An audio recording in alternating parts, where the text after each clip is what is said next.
Hello, my sweeties and darlings all over the world.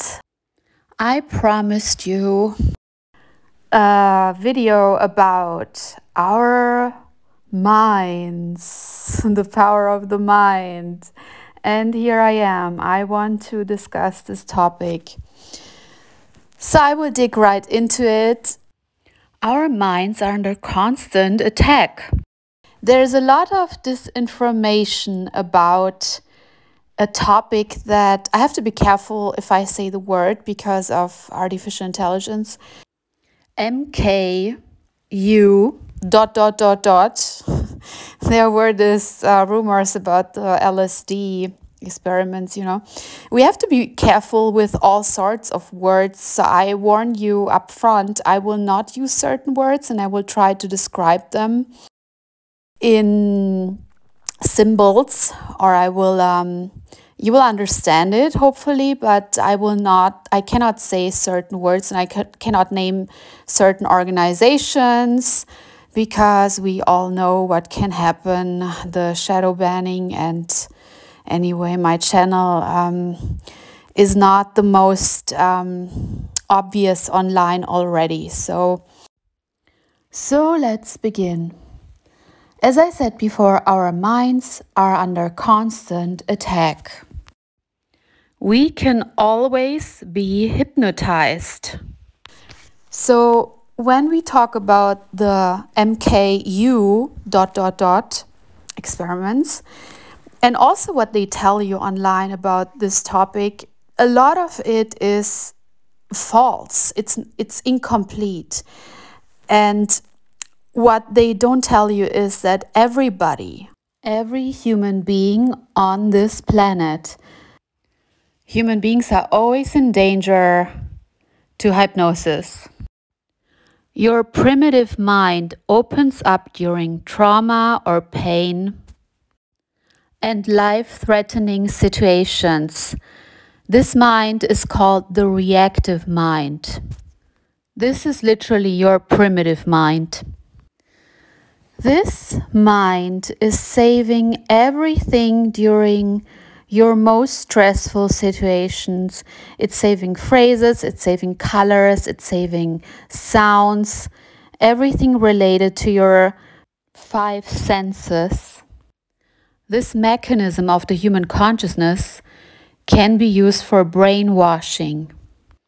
It can also be used to implant commands into someone's mind. You cannot really say that the reactive mind is the subconscious mind. I think those two, they differ.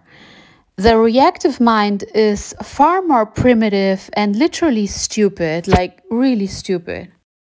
It can make a lot of mistakes that are disastrous to the person.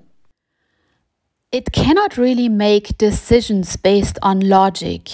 It's simply recording what is going on in our environment during trauma. So it cannot filter out anything unnecessary.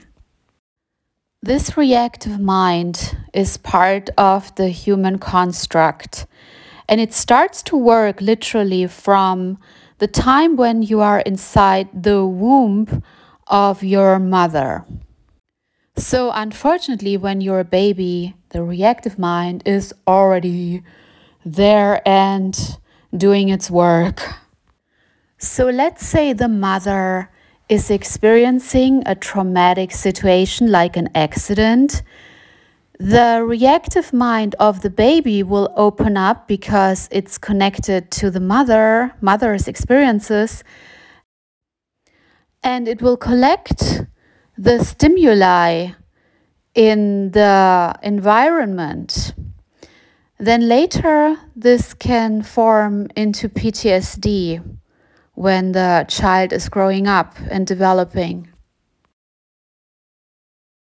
This is why certain tribes, they protect the mother during the 8th month of pregnancy. They shut the mother out of society. I think they have certain cabins, and she's literally not allowed to do anything. I'm not sure if this is connected to the reactive mind, but it could be a reason so she cannot traumatize the baby. So in that regard, we might be a lot more primitive than many of those tribes because we never get the proper education connected to the reactive mind. Many of these so-called MKU whistleblowers spread plenty of disinformation. They talk about hypnosis and MKU as if it's happening only to like a small amount of people, chosen ones.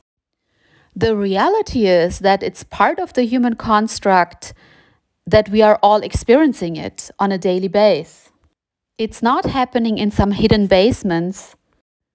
So as soon as you enter this world, you are targeted by the universe with mind see. It's not funny at all. It's a very disturbing concept, and I have no idea why God or any entity would do that to us. So people think they have free will, but the truth is we are much more controlled by outer circumstances than we want to believe.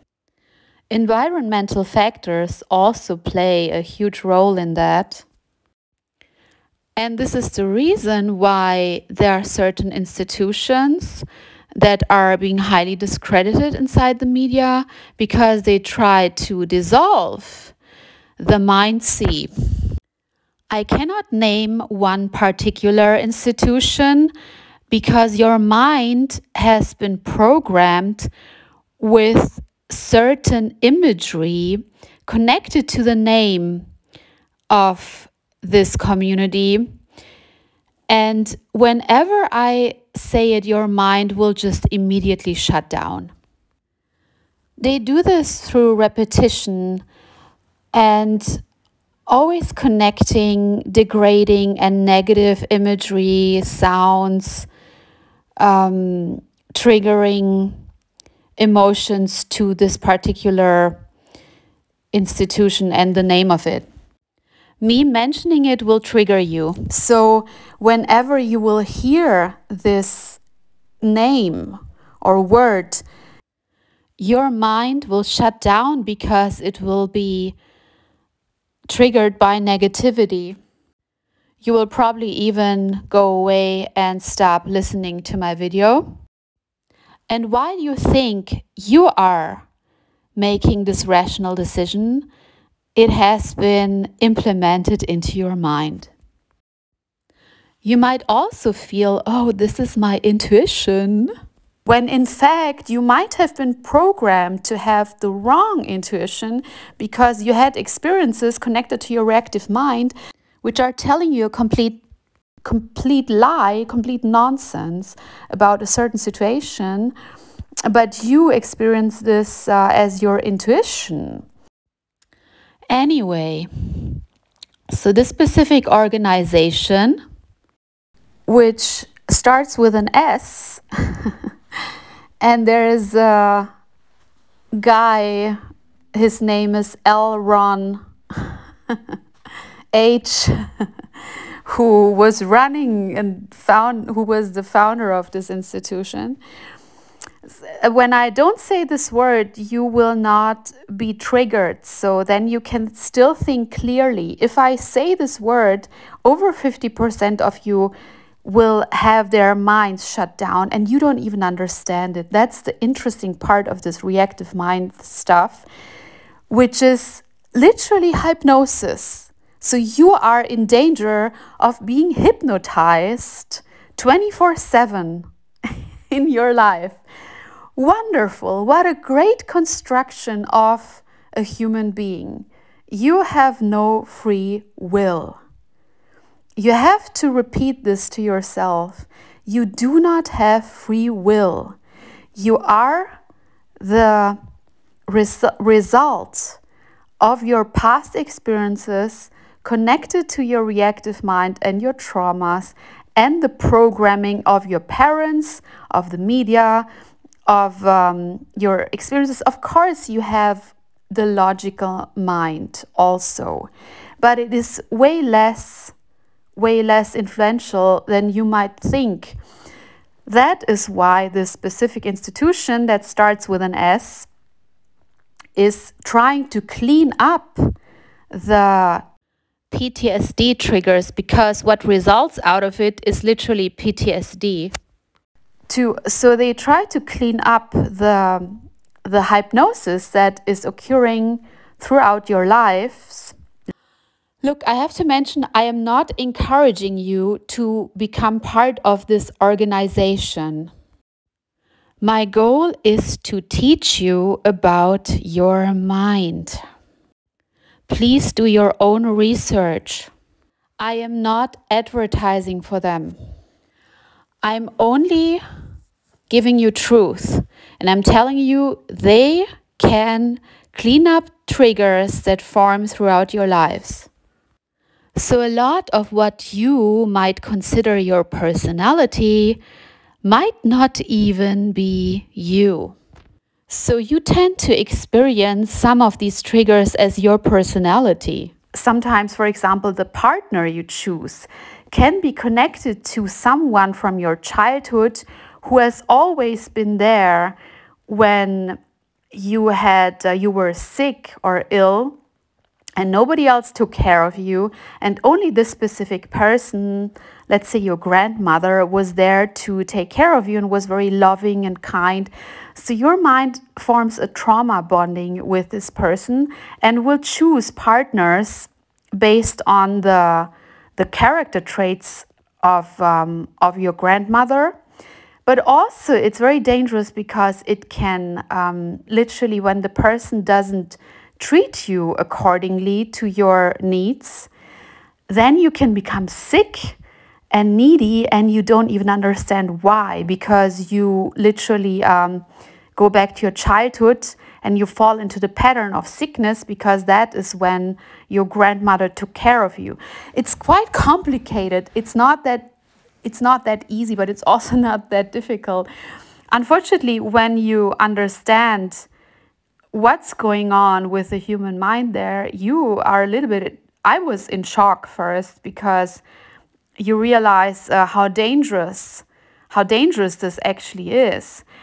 The worst is when you are unconscious, even during your sleep, and of course during anesthesia. So when you're at the dentist, your reactive mind opens up again. So whenever you are under anesthesia or you're taking certain medication which act as narcotics, your reactive mind also tends to open up and you become suggestible. And therefore you could become hypnotized and you form some of these triggers which will get activated through constant repetition. I know some of you will consider this far-fetched. A fact is that this organization, which has been discredited so much inside the media, they have helped so many people with mental illnesses, addictions, PTSD, things that nobody else could heal, and people had therapy for years because of it. What can result due to the reactive mind are erratic behaviors and becoming irrational, which literally turn you into a slave.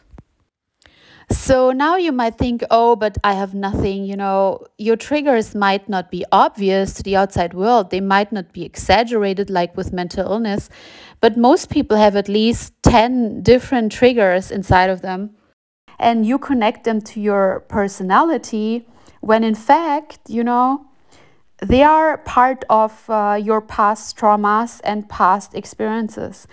So even when somebody is a workaholic, this can be traced back in most times to some childhood programming when they were they were probably traumatized, and the father told them, oh, you have to work hard, you have to work hard. And it's being saved inside this reactive mind, and you become a workaholic. So you're not even choosing it. That's something which I see with somebody inside my family. I don't want to mention who. And it's quite sad because I never knew that this person was living out a program, a trigger. And you know, this person can't stop to work. Whatever happens, even when this person is severely ill and should take a break, they can't stop working. And it's quite frustrating because they're hurting themselves. Do you understand? So you're hurting yourself with these actions, and you think it's you know, it's a sign of strength because the person interprets it as being strong and being better and powerful, like better than others. The thing is, they're hurting themselves. They should not be working that hard anymore. They should stop. They should relax. They should enjoy their lives. And the worst part is they make a lot of money and they don't even spend it because they're addicted to working. So they give the money away, or they do stupid things with the money, and they just keep working. And that's what I mean. You know, that's a dangerous trigger that appears to be positive to themselves and also to the outside world, because they will encourage you. They will say, oh my God, you're a strong person, you're so amazing, you're such a hard worker. The problem is they can't even control it. So if you tell this person you have to stop, you need to get like trigger PTSD therapy, because there are certain you know, techniques how to resolve the triggers. I have received education how to do that, so I can resolve triggers in myself and in other people. I took a course at this particular organization for 1 week. It's not difficult at all, so I can do that. But when I tell the specific person that I want to do it for them, of course they don't allow me to, because they heard so many negative stories about this organization throughout their entire life. So I know a lot of people will not do their own research, but I'm also aware the smart ones will. So you could start to analyze your past and see where you had reactions and where you maybe weren't fully in control of your own decisions. And then from there you can make new decisions and, you know, take the right precautions for your future. It's really your own decision. The reactive mind can be blamed for most mental illnesses. If you look at the person with, for example, borderline disorder, now a lot of women are addicted to attention online, which can be called histrionic personality disorder. So the person is merely acting out based on certain stimuli. So you have to delete the information connected to the stimuli inside the mental system, which can be done by repeating the incidents. Most triggers also don't form with one experience. They usually are being built up through repetitive experiences that are similar. So repetition is always needed. An exception is severe trauma, which can build a trigger just with one experience.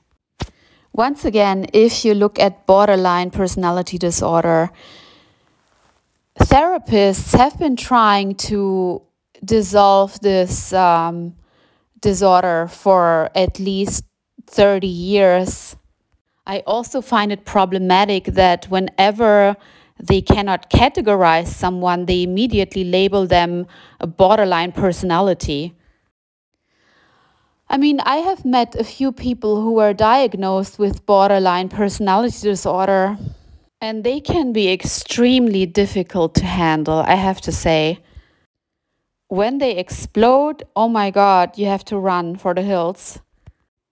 So in my opinion, it's an exaggerated form of PTSD, which can also lead to violence and extreme emotional reactions.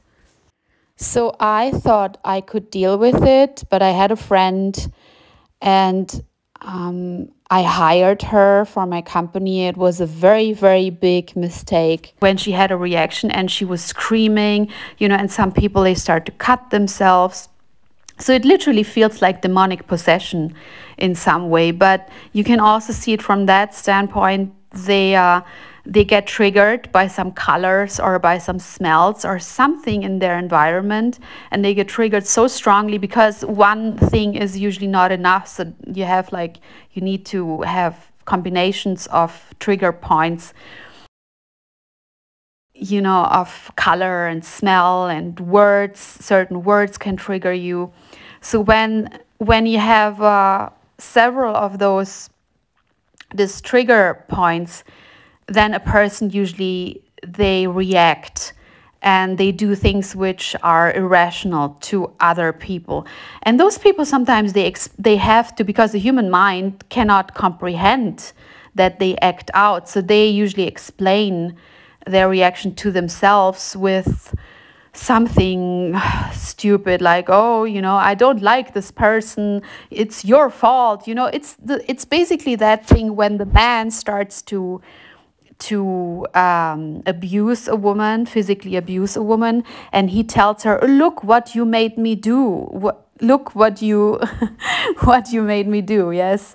And he really thinks that because he has been triggered, and she believes, oh my God, he's an abuser, he's a bad person, and he's blaming me, he's gaslighting me, he's a narcissist. The new word, when literally we are all being triggered and mind trolled. Mind trolled. Yeah, mind trolled is a good word. We're being mind trolled to become narcissists. And I think that's probably on purpose. So we're hypnotized to be more narcissistic and also to be promiscuous. This is another thing why I have to say the establishment of the word F-U-C-K as a curse word is so dangerous. It is such a dangerous tool. Only if you understand this whole reactive mind, the science of the reactive mind, then you understand what they have done with the word F-U-C-K, which appears in every kind of, in connection to things that don't make sense at all. And when you understand the reactive mind, you ask yourself, or I asked myself, how did they even, they started to use the word inside of movies and inside the media. It's just insane how they got away with that, because people use this word and it's so dangerous. Literally, when your reactive mind might be open at some point, especially when you watch movies and you get very emotional, the word F-U-C-K can act like a command. Oh my God, so many of you will not understand it, I know. But I know also there are some very smart people out there, and usually smart people are attracted to smart people. So 2 or 3 of you will understand what I'm saying, and the other ones, bye-bye, I don't care. You just don't get it, It's so dangerous. The word F-U-C-K can act as a command, making you promiscuous or addicted to to physical intimacy.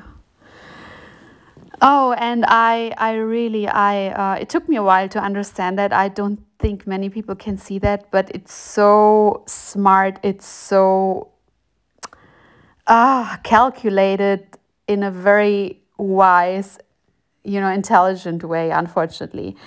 And most people will never see that when they don't know about the science of the mind. So a lot of diseases are also based on the reactive mind, can be based on the reactive mind. Like pain could be connected to triggers. So there was an example on the website of this specific organization about a girl who developed asthma. So she fell into a pool when she was little and she couldn't swim. So she was almost drowning. So she was unable to breathe and she was fighting for her life. So that is when the mother was coming to her help, and she was shouting towards the father, she can't breathe. So during the moment when the girl was drowning, the reactive mind was open. So the mind was saving the command, she can't breathe. And this command got reactivated by water. So whenever the girl drank water, there were probably also other stimuli connected to it. So this is when she developed asthma, and it constantly got re-triggered through water and the other stimuli connected to it. So this established itself into a lifelong disease. I think she received treatment at this organization for half a year, and she resolved her asthma. This is simply one example how illness could be related to the reactive mind and a PTSD formation. But that's not always the case. So I cannot say that this is really always, and it always works, but it works in many, many cases. So whenever you see someone acting out irrationally, first you have to forgive them, and you have to think about them being triggered, them being not in full control of their own behaviors, unfortunately. And you should also look at yourself and be very honest with yourself and self-observant when you might not be able to function the way you want, and you feel out of control with some of your behaviors or actions. And you should start to clean it up. You should start to clean up your mind, because it can really it can have a very damaging effect long term. So we should all learn how to de-hypnotize ourselves on a regular basis to control our lives. And also we should delete as many triggers as possible and learn the techniques. And yes, I mean, therapy, when you push people into having therapy, and it can help to talk to people. I think your family should be there to listen to you, but today we all know that people just don't listen to each other anymore, and it's kind of sad that you have to hire someone, you have to pay someone hundreds, like thousands of dollars just to listen to your problems, when in case this is what your family was there for. In Arabic families, nobody is paying therapists to listen to them. They speak to their families. And that's also one thing why Arabic families are much happier, and Muslims are they're experiencing much greater happiness and contentment in life.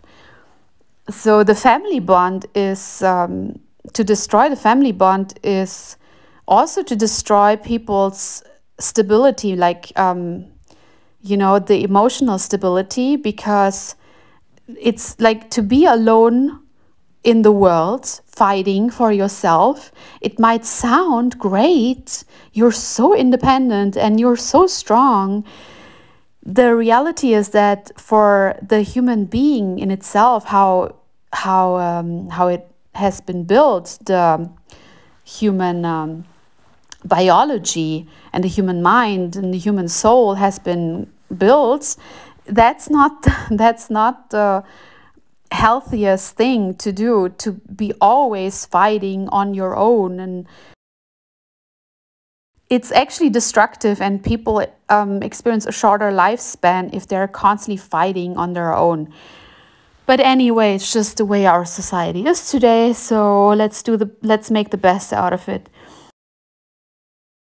That's another reason why the so-called elite, I hate to call anyone that, but you know, people in power, they know a lot, like some of them, they know about it, and they start to program their children early on. So if you traumatize, I'm not saying traumatize your children, oh my God, but I'm trying to tell you why a lot of them do certain things.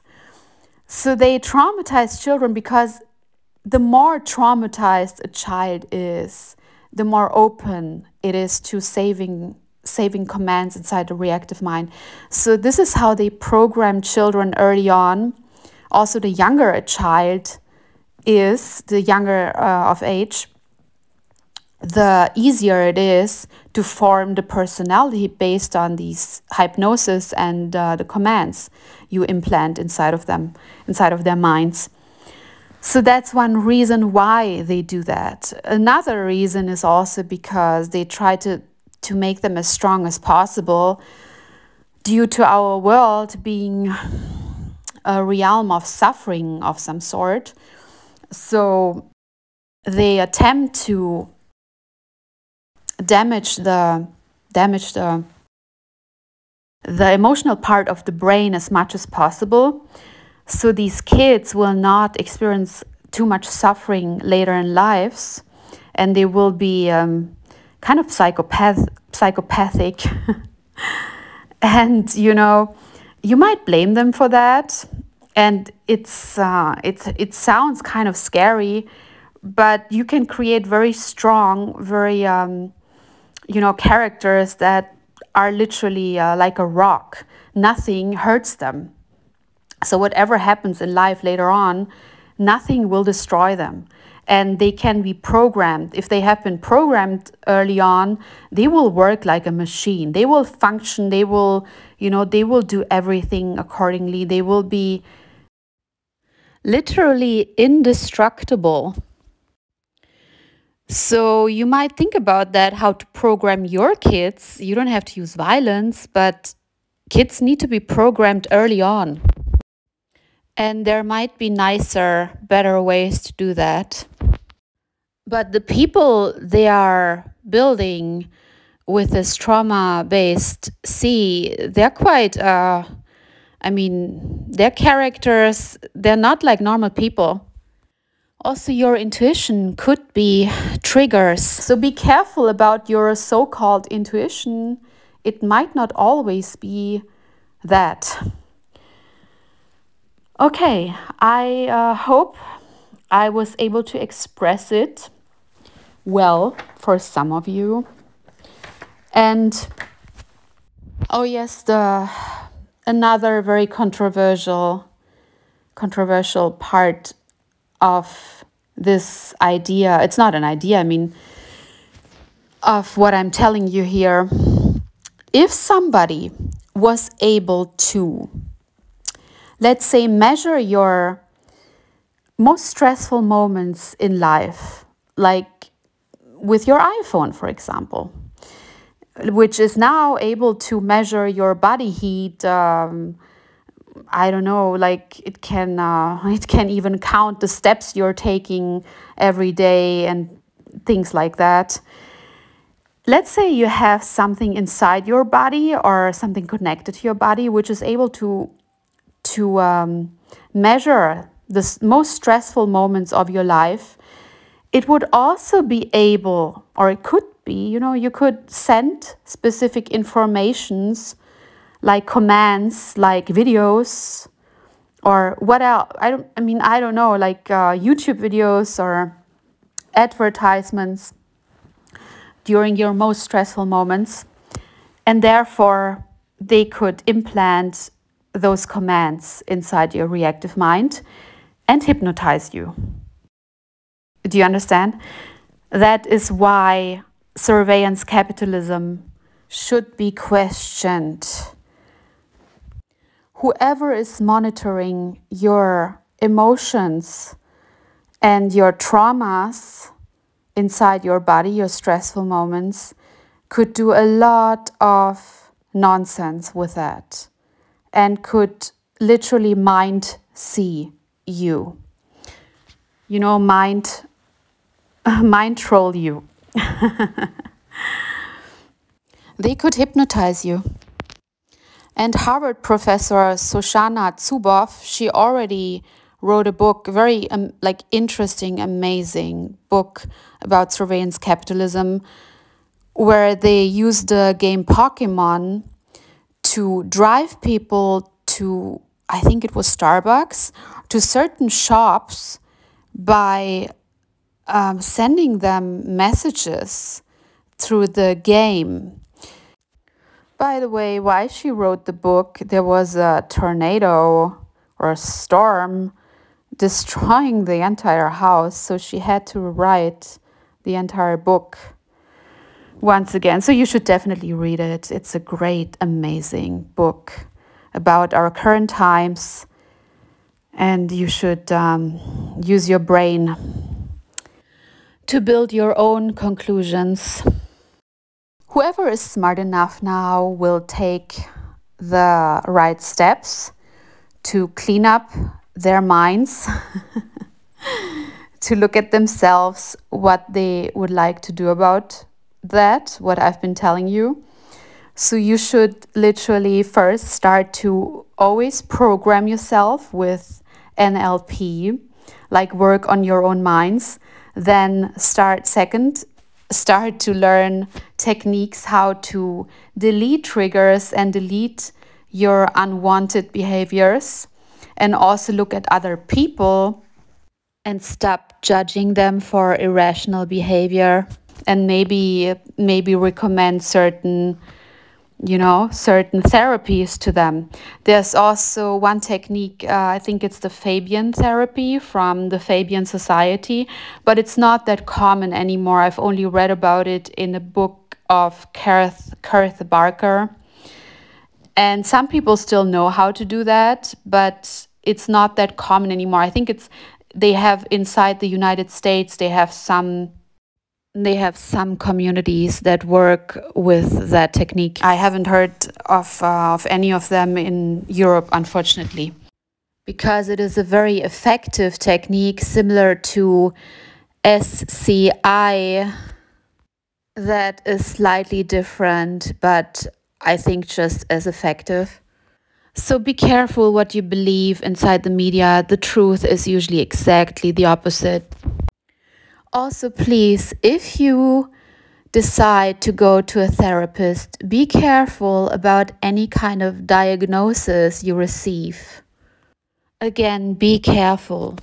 In many cases, they don't really exist. And I'm not saying there aren't any mental illnesses at all. There are people who have some kind of demonic possession, like schizophrenia, psychosis, but I mean, you can spot these people, and they can't function anymore.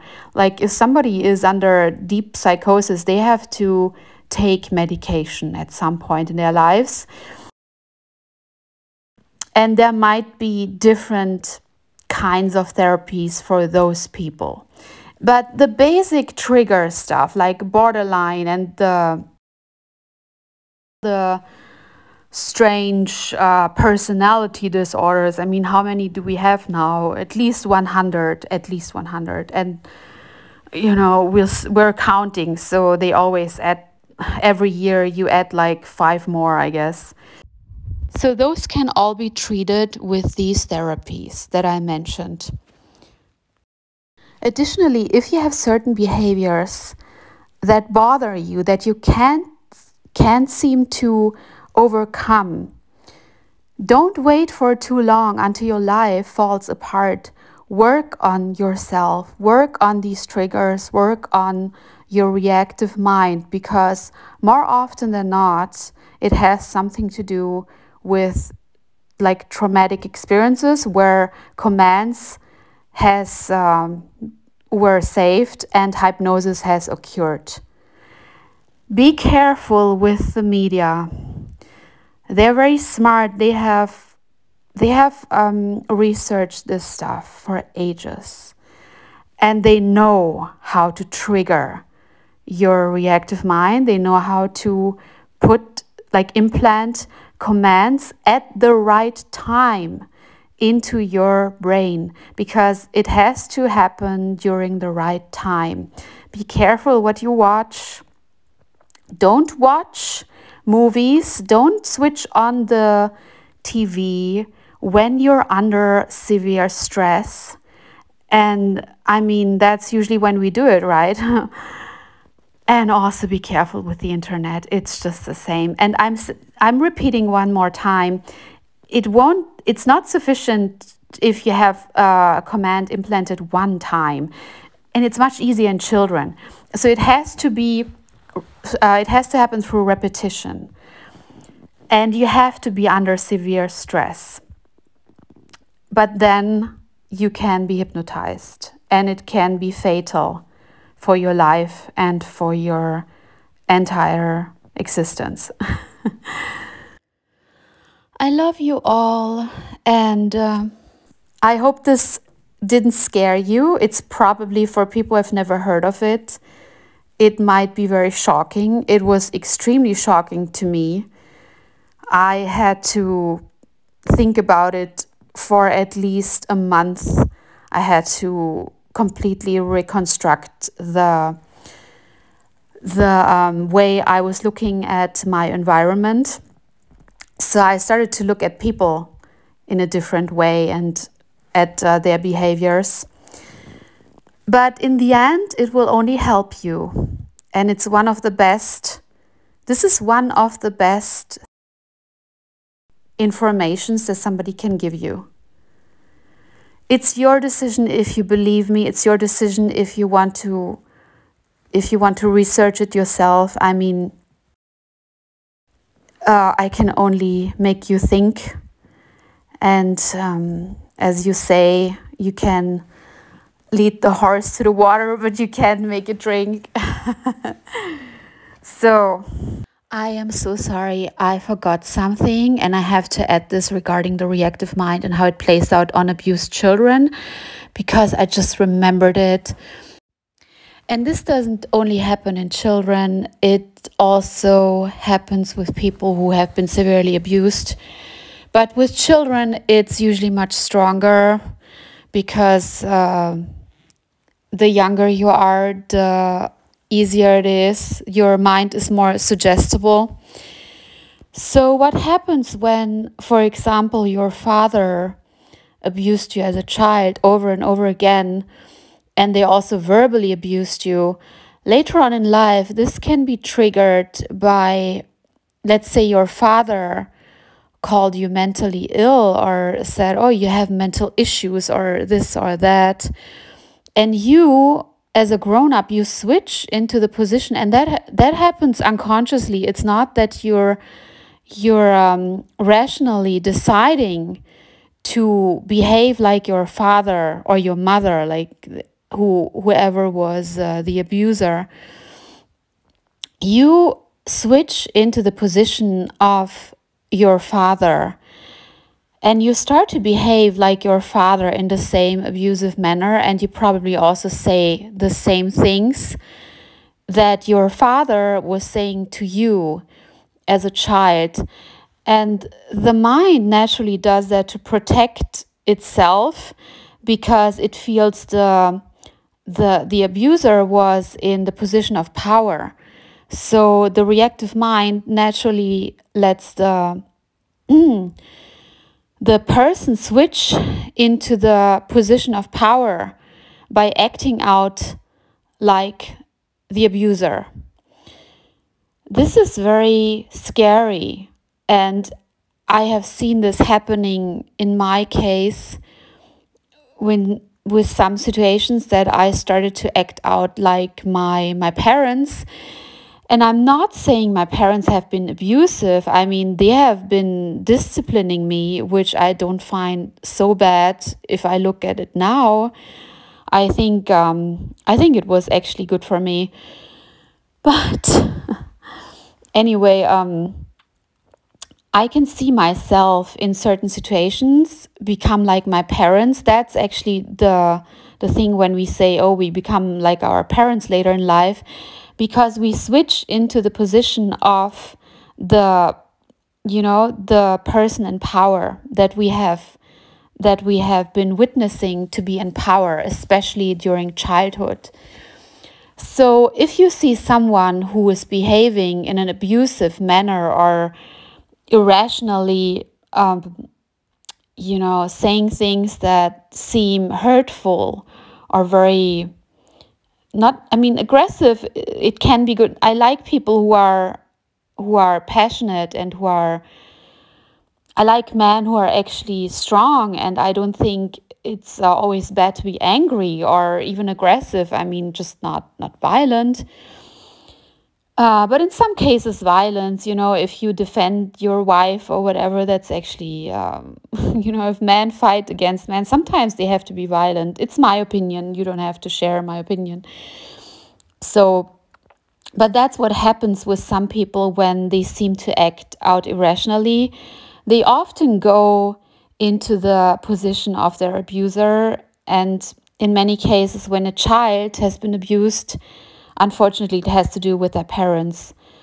So we have to look at people from that standpoint in many cases. And I think we have to be more compassionate with them and understanding, even though it can be difficult in cases. And they also have to work on themselves, because, if they abuse you, there's just no excuse to just take it. In the end, you just form more triggers, So they have to work on that. But I think it's one reason why we should look at people with more compassion and be more forgiving.